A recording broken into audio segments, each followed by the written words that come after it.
Venezuelan President Nicolás Maduro sent greetings to the different components that make up the Bolivarian National Armed Forces. During the Bolivarian National Armed Forces end-of-year salute ceremony and military parade, President Maduro highlighted the happiness that Venezuelans are currently feeling with the celebration of a spectacular and peaceful Christmas. President Maduro highlighted the work carried out by various institutions and public authorities in the rehabilitation of various spaces belonging to the Bolivarian National Armed Forces. He also praised the courage of the Venezuelan military in defending the country and maintaining peace for the people. And over the weekend, the President of the Commonwealth of Dominica, Sylvanie Bouton, called on the United States government to cease its aggressions against Venezuela and respect the Latin American nation's sovereignty. Every government must be respected. Our appeal to the U.S. is to let there be discussions. Let us sit at the table instead of having wars, instead of trying to remove governments in power, instead of moving to each other's country because we are smaller than you and you are more equipped than us and bullying us into submission. And so for us in the Caribbean, we are calling on the U.S. to cease that aggression against Venezuela. I think the entire Latin America and the Caribbean is singing one voice, and we can only hope that the U.S. will listen and will respect Venezuela's sovereignty. China began joint military exercises around Taiwan on Monday, according to the Eastern Theater Command. The maneuvers started in the strait and in areas north, southwest, southeast, and east of the island. A correspondent in Beijing, Bruno Falsi, has the details. Greetings, companions. The People Liberation Army of China has launched a large-scale exercise around the island of Taiwan. The maneuvers include joint operation by the Navy, Air Force, and missile units, with simulation of naval blockade and control of strategic routes, according to the Chinese Minister of Defense. The Chinese government asserts that these exercises are defensive and necessary in response to what it considers a foreign interference, particularly from the United States and the movements seeking to separate Taiwan from China. Authorities emphasize that any attempt of independence is doomed to failure, and that peaceful reunification remains the priority of the Chinese government. Taiwan is an integral part of the Chinese territory. This according to the United Nations Resolution 2758, which recognizes the People's Republic of China as its sole legitimate representative. The exercise comes amid a growing U.S. military presence in the Indo-Pacific region and the intensification of alliance with Japan, the Philippines, and Australia. China warns that responsibility for any escalations lie with the separatist force and the countries that incite the conflict, and reaffirms that regional stability depends on respect for sovereignty and international law. With this news, from Beijing, we return with you in the studios in La Habana, Cuba. On Sunday, an official statement was issued by the Panamanian government in which the destruction of the Chinese cultural element at the Mirador del Puente de las Americas was condemned. The national government stated that it does not agree with the destruction of the ancestral Chinese cultural element, which represents a community with 171 years of presence in our country.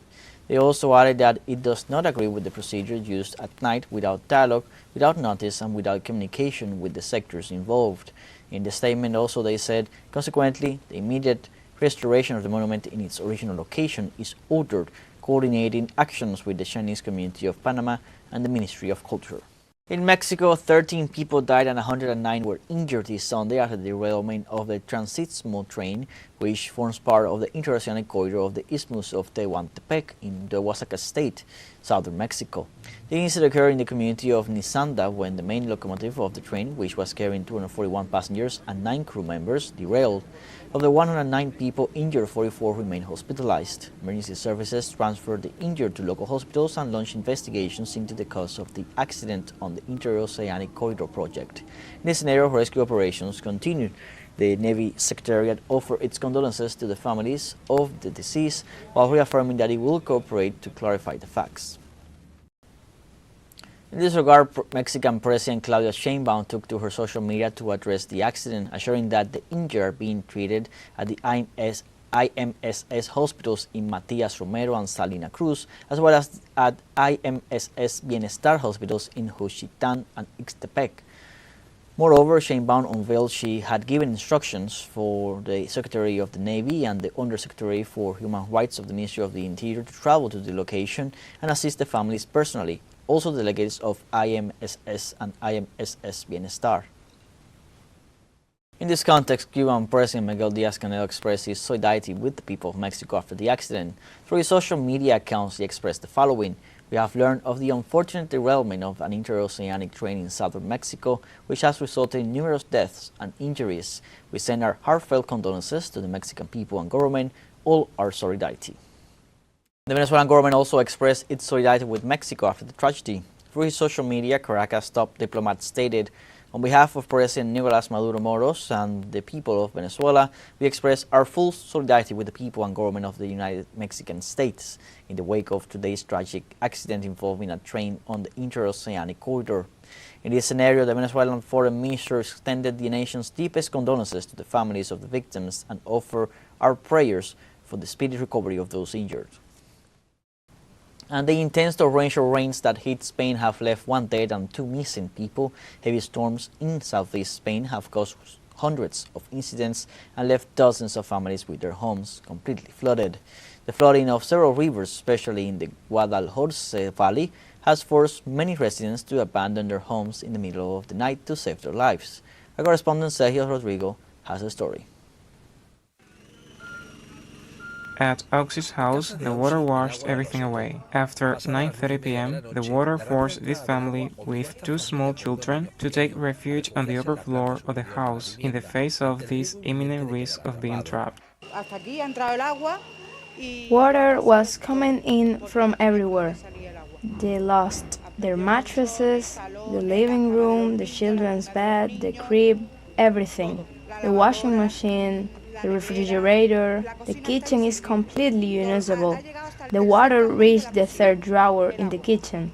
Last night, everyone was here. They had to go upstairs and spend the night as best as they could, because there was nothing they could do downstairs. Mercedes and Francisco experienced moments of panic after the Guadalhorce River overflowed and a heavy hailstorm made their situation worse. In a matter of minutes, water began to get into their home. It started raining very hard. The garage filled up, and then the water started to come in through the kitchen and the patio. It was deadly, an impressive thing. Suddenly, we saw that the water was covering everything. We climbed onto the sofa to wait, but it kept rising, so we decided to go to the stairwell because it wouldn't reach there. And there we spent the night as best as we could.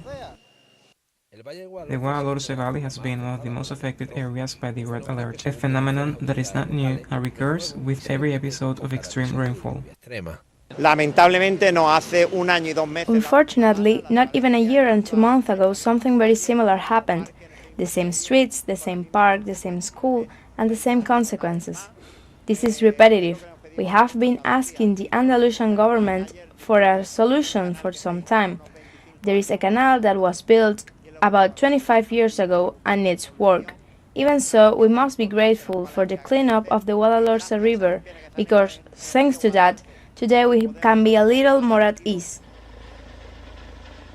Heavy rains have caused the death of a man in Alaurín el Grande after the river washed away the van he was traveling in. 2 other people are missing. We were here doing some work on the farm, and we have already seen the Civil Guard helicopter and various search teams, such as neighbors and volunteers who are looking for him.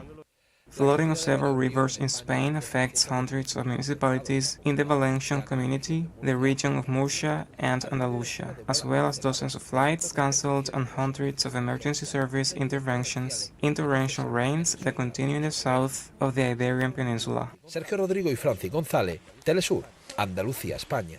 And on Monday, the Venezuelan government expressed their rejection to the United States' arms support to Taiwan.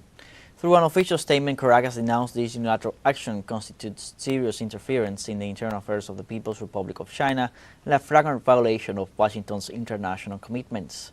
Such action directly undermines China's sovereignty and territorial integrity, undermines strategic stability, and represents a blatant threat that jeopardizes peace and security in the Asia-Pacific region. In this context, Venezuela reiterated its unwavering adherence to the One China principle, recognizing that Taiwan is an inalienable part of Chinese territory, and thus reaffirmed its full support for the government of the People's Republic of China as the sole legitimate government representing the entire nation, including the Taiwan region. On Monday, the Eastern Theater Command reported that the People's Liberation Army of China began joint military exercises around Taiwan involving ground, naval, air, and missile forces. Spokesperson Colonel Chi Yi stated that the maneuvers began in the strait and in areas to the north, northwest, southeast, and east of the island. He noted that the exercise called Fair Mission 2025 prioritizes air and naval support, alert patrols, a comprehensive takeover, a blockade of key ports and areas, and multidimensional deterrence from external positions. She indicated that ships and aircraft are approaching the island from multiple directions to assess rapid maneuverability and integrated coordination in the execution of a systematic encirclement and control strategy. Venezuelan President Nicolás Maduro sent greetings to the different components that make up the Bolivarian National Armed Forces. During the Bolivarian National Armed Forces end-of-year salute ceremony and military parade, President Maduro highlighted the happiness that Venezuelans are currently feeling with the celebration of a spectacular